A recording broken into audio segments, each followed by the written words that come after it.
Welcome to another episode of the Granby Journal. We're at the Public Safety Complex today to interview Chief Russ Anderson of the Volunteer Fire Department. And I hope Chief Anderson is going to tell us a whole lot about the Volunteer Fire Department and also show us some of the equipment we have in Granby. So welcome, Chief Anderson. Welcome. Thanks very much for letting us come and speak with you today.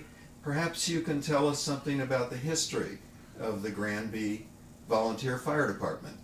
Well, the fire department actually started as an association, and this year, 2013, actually marks our 75th anniversary. And it basically was started with a group of folks that got together to help protect their neighbors' properties. Later on in the years, it became more official and became part of the town. When we still have today the first truck that was used back then in the early 40s.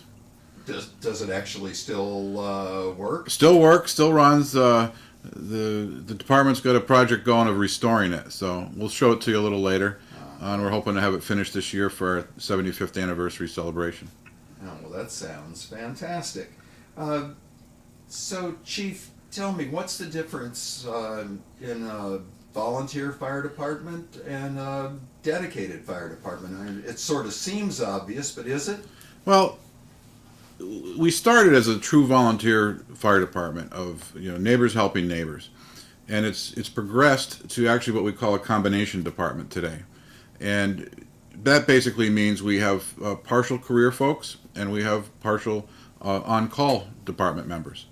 So we, from 6 a.m. to 6 p.m., we have two dedicated people that are here, a paramedic and a basic EMT. And if there's a fire, they go on a fire call. If there's a medical call, they go on a medical call.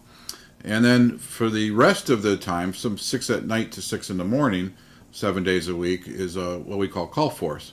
So dispatch will page us via tones, and we'll respond to the calls that way.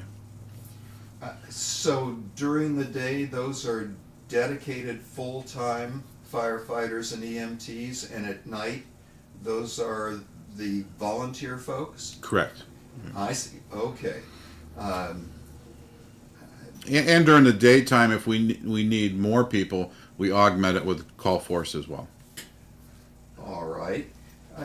So help me out with what's the training to be a firefighter? If I wanted to join the department now, how would I have to be trained?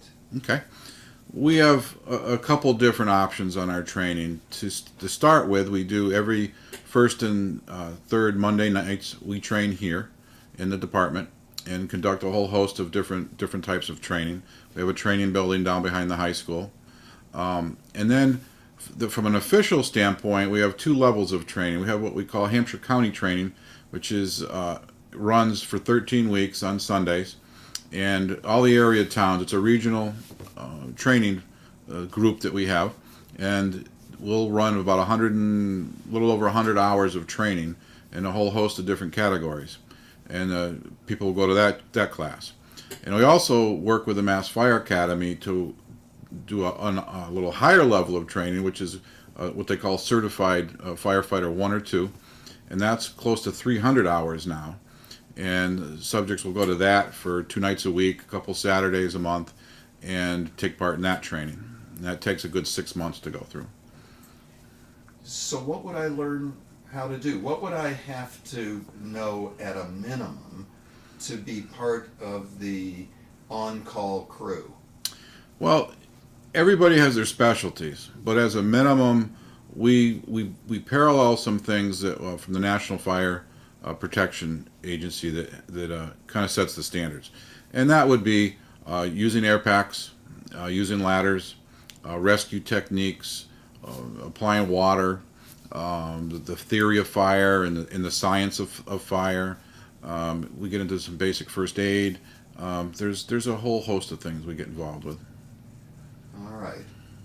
And I'd have to be strong enough to move those hoses around too. Well, there is some physical requirements, obviously, that are involved.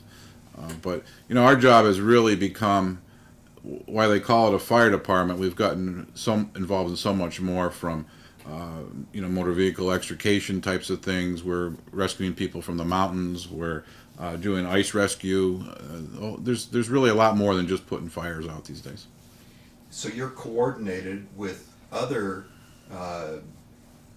groups in the community, and not just with our police department, with potentially other people as well. Yeah, we work hand in hand with a lot of different things. And obviously, the clear one is the police. And we work hand in hand with those as first responders. They're very much a part of our first responder system, giving us early reports because they're on the road. They're typically going to get to a patient first for a medical. So we're working hand in hand with those, and it works very well. But some of the other things that we work with are Board of Health, conservation. We could have issues with a gas leak, let's say, going into some protected wetlands.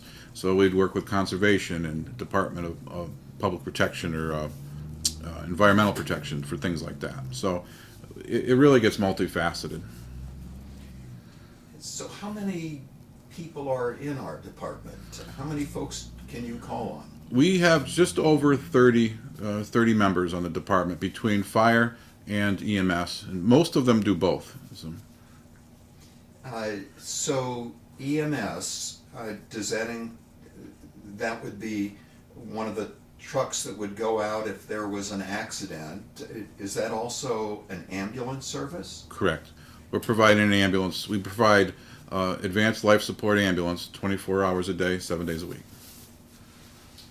Well, an obvious question that I had when I came into the community and didn't see any fire hydrants was, how in the world do these folks put out a fire? And then someone pointed out, well, there are pumper trucks or tank trucks. Well, I still don't understand that. So can you help me out with that? Sure. Yeah, one of the challenges we do have in Granby is that we have very limited water supply. We have two areas of town by East Street, New Ludlow Road area going towards the landfill that has hydrants. And then we have an area over in what we call District 2 area on the Route 116 area that has fire hydrants. It's only about 10% of our town. The rest of the town, we rely on a couple different systems. We have what we call a dry hydrant. You may have seen these red hydrants that basically go to a pond. Yes. So we can utilize those. We have over a mile of 5-inch hose, and we can put a pumper at that pond and send the water down a long length of hose. We've had some issues with some of that because some of the DEP regulations don't allow us to dredge the ponds. So some of those over time, while it was a great system, it's become problematic because we can't make sure that we're getting good water flow out of them. But we do still have some good ones. So the second or third option we have is what we call tanker shuttles. So we'll show you in a little bit. The tanker truck holds 3,500 gallons of water, and we can bring it to a scene. We put up a portable tank, and we drop the water and go get more water. So then we can go get it from a hydrant. We can go get it from a pond. We can get it from any source we can. And in addition to that, we're calling Belchertown, Ludlow, and other towns that have tankers that bring them in, and we start a succession of moving water, as we call it. I see.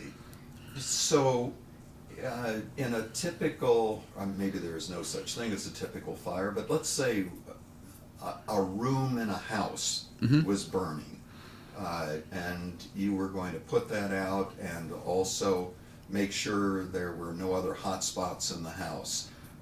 How many gallons of water does that take to do? It's hard to put a number on it because a lot of things depend on what's burning, wind conditions, the size, things of that. But we roll in with our 3 trucks that we're rolling in with over 6,000 gallons of water. Typically, that helps us knock things down for the most part, with the exception of a big barn or a big structure, something like that. Your typical house, we can typically handle it with the water we bring with us. Where we lack is sometimes the manpower, initial manpower. So we'll be calling mutual aid for water and manpower to make sure that we have enough covered. Okay. Chief, with a dedicated department. I'm used to living in cities, and you've got firehouses all around, and Right. I assume the response time in a city would be less than in a town like Granby, but I don't know that. What is our Well, typical response time? Our daytime response with our career staff is roughly 4 to 6 minutes, which is along national standards. When we go to our nighttime call force, we're closer to a 10 minutes, an 8 to 10 minute response. And basically that's the time it takes someone to come from home to come to the station. Would we like it 24/7? Sure. But there's other things that happen too, and that on our medical side, at nighttime, the paramedic goes from their house directly to the scene, and basic EMTs will come and get the ambulance and get the ambulance. So we're kind of tiering things, so people are showing up in a little different fashion at nighttime than in daytime. But in the reality, there's obviously time it takes to get up and leave your house to go out. So, and that's what you're seeing. So what are the most common calls that come in to our department? What do you respond to most frequently? Well, I'd say on the fire side of things, there's a lot of alarm systems. Smoke detector alarms, CO, carbon monoxide alarms. Those are typically probably the largest percentage of our calls. Smell of smokes, smoke in the area, things of that nature. But with that said, we still have 2 to 3 to 6 serious fires a year. Last year, we did. There was over $300,000 in fire damage to structures within the town. So, that's the thing is we have low frequency, high risk events that can be catastrophic, and that's what we train for. That's what we prepare for. But in reality, the majority of our calls are the smaller calls, or the more less event of a call, I guess you'd say. It sounds a little bit like what I understand to be the case with pilots. Hours and hours of boredom interspersed with moments of sheer terror. Yeah, that's a good analogy. Yeah. Now, on the medical side for the ambulance, I would say most of our calls are in the cardiac nature, difficulty breathing, stroke, chest pain, things of that nature. We know that the majority of our patients are probably 64 years and older. So that kind of goes with the territory. Those are the types of things that start to happen.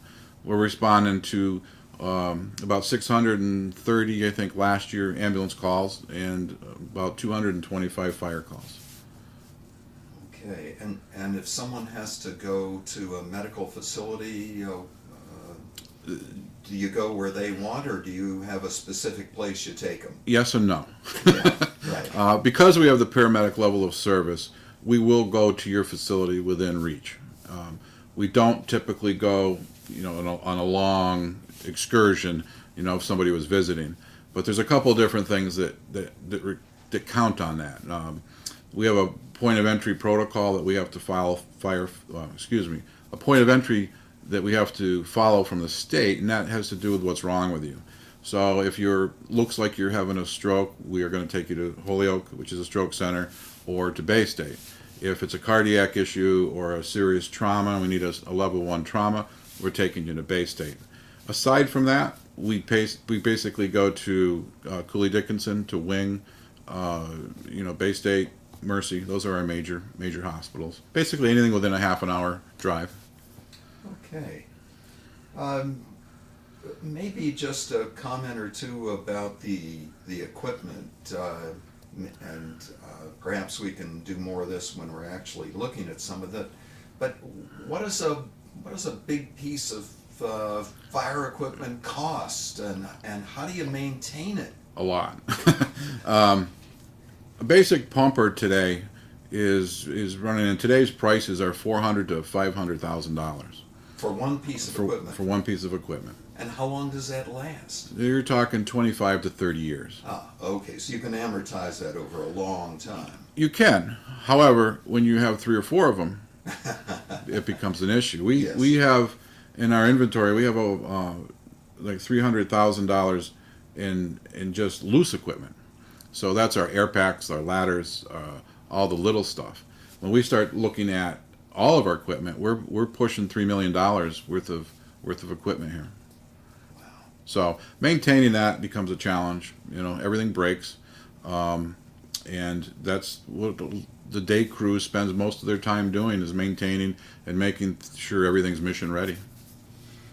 Okay, I was going to ask what your major challenges are. You just stated to stay ready. What other major challenges? I'd say staying mission ready is a challenge with limited budgets, and we understand that the town, whether it be the fire department, the school, the police department, everybody has the same budget challenges, and we're trying to make do on those and not create an impact to the town as best we can. But when you have $3 million worth of equipment, it comes to a point of it becomes a challenge. The second point that's a challenge for us is we're typically going through seeing a lot of people come and go. We'll train someone, nationally, a volunteer firefighter lasts 2 to 5 years, and then they've come to a point in their life and they're going to do something different. Their kids got older, or they have new kids and things of that nature. So it takes their time away from the organization. So just about the time we get them trained, they're going to move on and do something else. So we're constantly recruiting, constantly training, and looking for new people, and that's a challenge. It's you get a lot of energy to train people and get them on board and get them involved in the organization, and then it's things happen in life and you start over again. So Seems to me there would be a lot of satisfaction in the job for everyone associated with the department. But what do you see as the things that give you the most satisfaction? boy, I mean, it happens a lot, and it happens without a lot of fanfare. We do a fund drive, and we'll go out and do our calendar drive or things, and we get a lot of notes that come back with people making a donation to the association, and some of those notes are make all the difference in the world, because it's just a thank you. And I would say that, for me, seeing the job that the men and women do here day in and day out is reward for me enough, because in some ways it's uneventful, but to the public, when they're having they're probably the worst day of their life, whether it be a fire or a medical condition, and they're looking to somebody to count on, and they get those, and we get those notes back of how much it meant to them. Those are really the recognition that means a lot. I appreciate what you said. I think that's very well said. Chief, when I was a kid, I always wanted to be up on the hook and ladder, and I want to go see the equipment out here. Can we take a look? Most certainly. Okay, great. Let's do that. Okay. Chief, we're out with all the big toys here. Tell me about this one. Well, this is our newest unit. This is our tank truck. This is a 3,500 gallon tanker, and it's used mainly for water. But you can see on the side here we have a portable tank. We have 2 of them. So we'll drop that tank, it unfolds, and we can drop our water and go get more water. So this truck would then go to another water source and fill from a pond or a fire hydrant or things of that nature. You mean to say that, I'm zooming in on that tank now, all of that back part comes off, is that right? This red unit drops down. So this here will come down and it folds out into a big pool. The red, not the Right. stainless steel, the red I see. And how much does that hold? It holds 3,500 gallons of water. 3,500 gallons. Okay, great. All right. So this is a tanker. Yep, and basically it's a vacuum tanker. It's a little different than conventional pumps in that it can suck water that's off a surface, off of a pond. It doesn't need a full prime, so it gives us more limitations, or it gives us more advantages to getting water from different sources.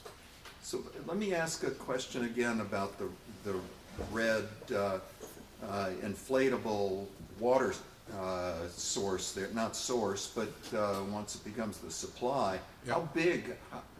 It approximately 10 by 10 foot square 10 and about 3 feet deep. And that's 3,500 gallons. Yeah, that We have two of them. This one, I believe, is the smaller of the two. One's 4 and one's 2,000. So. And the big aluminum or steel up on top is the big reservoir tank, is that right? Correct. Yeah, that's 3,500 gallons all the time. All the time. And we can empty that in about 3 minutes, and we can, when we go to another water source, in about 3 minutes we can fill it. Okay, terrific. Are we going to stay with this guy? We'll go down the line. We're going to go down the line, okay. Chief, we've got a typical pumper here. Tell me about this one. This is our engine 2. This is the unit that goes out for 90% of our calls. This holds 1,000 gallons of water. It has the pump, the hose capacity. This is what's making the basic fire attack for our fires. This is what we use our jaws of life for on this. All our air packs, our air bottles. This becomes the main unit for the department. Okay, and this unit has some high-tech equipment in it? Yeah, a lot of this fire service is getting more and more high-tech, and we'll show you through a couple of these things as we open it up now. All right. I'm here with Dave Engelbrecht, one of our EMTs on our Granby call force. And Dave is in the cab of this engine and is going to tell us about some of the high-tech stuff. Dave? Well, two of the items that the firefighter, the higher tech items that the firefighters can use is, first of all, a life-saving thermal imager. And basically what that is that during a fire, if you have firefighters going into a structure and they need to search for bodies or somebody, the imager actually gives a black and white picture, and it detects heat. So if I was to point it towards you, I can tell that your body heat is 89, and I can locate you because it'll come up. I hope up I'm on the 98. Yeah. Well, it goes through the, in the room area. I see. Okay. Can you point that at yourself, and so I can? Yeah. I'm going to zoom in on it. Let's see. Can you hold that down a little, Chief, or Which one? tilt it down? Okay, I can see an image on there now. Okay, so you would be able then to detect where a person might be through the smoke. Correct. Okay, terrific. Got it. All right. And another item that's very important that we get a lot of calls on is a CO detector. Okay. If alarms go off, the firefighter takes us into a building, and it gives a reading of the what's in the air, and a buzzer will go off if it detects something of high level. Okay. Dave, what about this issue of ionization versus photoelectric fire detectors? I think I just saw a piece about that. He's going to refer on this one, I can tell. I refer that to one of my colleagues. All right. Well, we'll talk about that some more in a minute then. Okay. What else have you got to show me in here? There's nothing else up here, right, except the... I mean, the gas meter that he's talking about too does more than just carbon monoxide. It'll do propane gases, any hazmat, any oxygen depleting atmospheres that it shows us. It has 4 different meters on it within itself. So you would know before you went into a structure whether there were dangerous levels Correct. of propane in that structure. Correct. Okay. Okay, good. Chief, what do we have here? This is our brush unit, and this unit is for going off-road, going into the woods, for those brush fires, grass fires, things of that nature. And it's set up, obviously 4-wheel drive, but it carries a small amount of water, about 300 gallons. But it has a lot of equipment to make us lug in, so we can go in with these hand pumps and put out some brush fires up in the woods.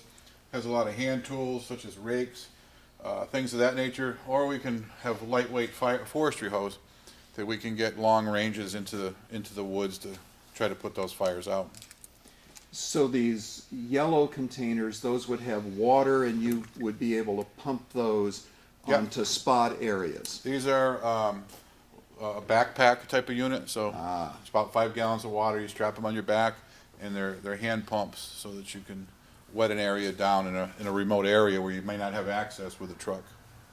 Okay, and this is a four-wheel drive type of Four-wheel vehicle, drive so you pickup can type get- of unit. Yep, So you can get in at least a reasonable distance. correct. Okay, great. And I see against the wall over there a whole lot of equipment. Yeah, this is where our guidelines state that everyone comes to the department and gets on a unit. So everyone's equipment is kept here, so it stays dry, can be washed, and ready to respond. Okay, well, I'm going to come up a little bit closer and pan all the way down the way here, because this is pretty impressive. And you told me before that we have 30 or so people between fire and EMT. Correct. And this is enough equipment clearly for everyone. Yep, this is, everyone's equipped. We got a grant about 5 years ago that helped with, I think we did 15 or 20 sets of gear. Gear's expensive. You're looking at about $1,700 to $2,000 for a complete ensemble. So it's important that we keep it maintained and ready, ready for operation. So are these fire resistant? What is? Tell me about the. Sure. I'm going to come over here and look with you. It's not a fire resistant, but it's fire protective. So what there are is there's vapor barriers. So there's an outer shell of protection, Right. and then there's a section that helps the keep heat out and helps you disperse your heat from inside as well. Okay. Helmet is basic helmet's kind of like a motorcycle helmet with a different shape, Right. and allow for impact and protection from heat.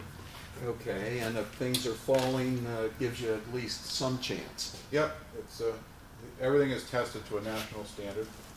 And those boots are heavy. Boots, they have steel inner sole, so if you step on nails, things like that, it doesn't puncture. And the pants are just like what the coat's made of. Okay. Great. Chief, this is our original piece of equipment. Yeah, this is our 1938 Ford, which was the town's first official fire apparatus. And we're in the process of restoring it and trying to get it ready for this year's celebration, 75th celebration. Fantastic. And this is a labor of love or a labor of just labor? What is it?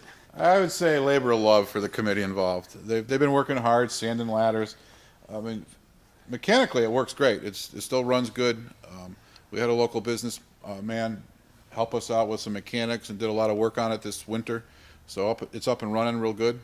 So now they're working on the cosmetic side of it and trying to get it ready for parades and things of that nature. Chief, what have we got here? This is our engine 3, and this is what we call our water hole truck. And when we talked earlier about having a lot of water sources that we can get water out of, this truck was designed to go to those sources and be able to take the water out. So when you see this large suction hose, that's meant for throwing in a pond or connecting. On the side of the road, we'll hit a water source, and that'll be able to vacuum the water out and send it down the hoses or send it to another truck. So that it has a bigger pump than normal than on the other trucks, and allows us to do that. And I'll show you the hose in the back here in a minute. So you can just put that right into the pond directly, or you hook that up to those red nozzles that I see coming out Correct. of ponds? We can either go right to a hydrant, or what we call a dry hydrant, which is connected to the pond underwater, Yeah. or we can throw the hose on top of the water and suck the water off the top of the water. What about to a regular fire hydrant? Can you? It still functions completely as a normal fire truck, and it can take things of that nature as well out of a hydrant. This is the back end of that guy, Chief. That's a heck of a hose there. Yeah, this is our the hose reel carries about a half a mile of what we call 5-inch hose. So it's a large capacity hose and allows us to pump 1,000 gallons a minute over half a mile to a mile of distance. Wow. Now the reason it's on the reel is for easy deployment and quicker pickup. So it allows you to do things quicker. But otherwise, the guys would have to do that by hand. Yes, yeah, they'd be folding it, and what you see on that other truck would be very similar. That looks like it's heavy. It is. It is. Okay. All right. That looks like a pretty big golf cart there, Chief. What is it? This is our off-road unit that we use for going up in the mountains. We use it at fires. We use it for lost hikers, injured patients that are off-road. It allows us to get our staff into the woods, and it also allows us to get other people out of the woods. So many times up by the notch, we'll have people that are lost, injured, bicycling or skiing, and we can put a crew, we have a litter, and we can carry 2 people on backboards in this down off the mountain, or send in crews up to fight a fire. Gets us in those places that we couldn't get to without hiking in. But it's a pretty wide tread on that. How do you get up the trails? Most of the trails around are pretty well maintained. The Park Service and DCR in the mountain range has done a good job at keeping the trails clean and accessible. We do run into some trees down here and there through the winter, but for the most part, we can make it up most trails. So how often do you use something like this? Boy, some years more than ever, more than others, but I'm going to guess minimum of 6 times a year to a dozen, probably. It's worked out great. We had a smaller unit that we had gotten through a grant, and we ended up trading that in, and then the association, through a fundraiser, made it possible to make this so we could do a little bit more, do a little better, which basically came out of a mountain rescue that we couldn't move people quick enough that we were at. And we're getting more and more into that area as well. We have one representative right now. We have 2 others that are looking at it in what they call a technical rescue team, and that's the rope rescue, going off the cliffs, things of that nature. But the region, through a Homeland Security grant, is forming regional teams, so that there'll be someone from Amherst and South Hadley and Granby and Williamsburg, and they'll get toned in to work as a regional resource. So instead of one department having to gear up and keep all this equipment, we become support, and the team will end up doing the function. I'm here with Lieutenant Mike Pandora, who's the coordinator of our EMS services, and Mike's going to walk us through the back of our Granby ambulance here, the business end of this machine, and tell us what we can do. Mike, lead us through it. Well, basically, we run a paramedic level ambulance. Essentially, EMTs can do basic first aid, CPR, and a few other things. Paramedics can take it to the next level. We can do cardiac rhythms. We can actually interpret those cardiac rhythms, and then, as necessary, give the patients medications that are going to help fix whatever's going on. We do this through state protocols and standing orders. And a lot of what we do makes a difference, to the point of where, when the patients get to the hospital, most things have been done for them that's actually going to make a difference. And then the hospital will do the diagnostic testing and further treatment from there.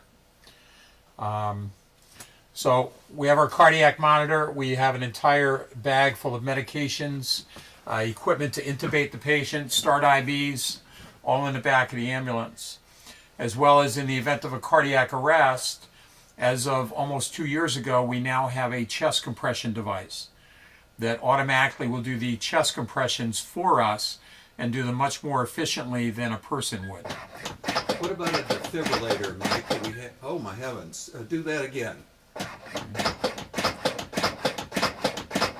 Okay, so... This runs non-stop on a battery. Okay. that's much more efficient than a person could do. So the battery will last approximately 45 minutes, and we carry 3 batteries in the ambulance that are fully charged and ready to go. Okay, and what about a defibrillator, Mike?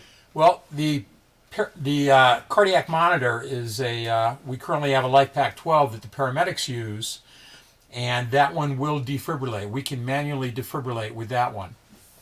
In addition to that, we also have an automated external defibrillator that is similar to what the police department carries in their cruiser. We also have several located throughout the town, in the school buildings, in the town hall annex, in the police cruisers, as well as one of our fire trucks. Now, are these sophisticated enough to recognize the aberrant cardiac rhythm before they administer the shock? Absolutely. The automated external defibrillators absolutely will do that. They will only shock certain rhythms, basically VFib or VTAC without a pulse. So they will do that. We actually took these out of the nurse's office in the schools and made them public access. So they're no longer locked up. Anybody that can read the directions, basically step 1, 2, and 3, and the first one is to turn the machine on, and it'll tell you what to do.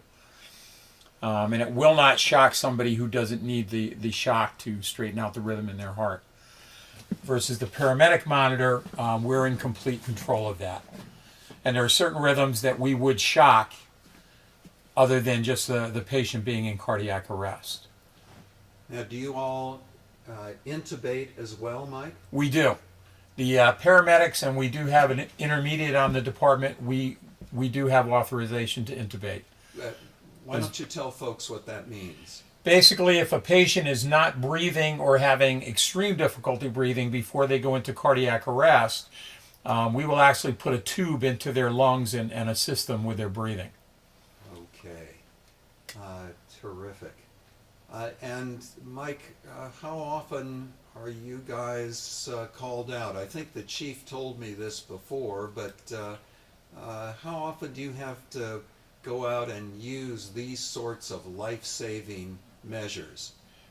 We usually have ambulance calls. There's approximately 600, a little more than that every year.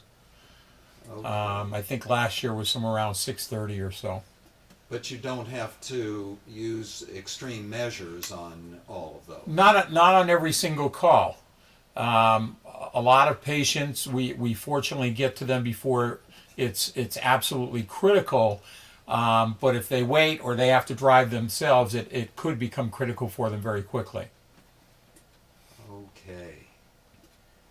Lieutenant Mike Pandora, the coordinator of our EMS services here in Granby. Mike, thank you very much. I'm talking with Lieutenant Mike Pandora again about our Heart Safe designation. Mike, tell us more about that.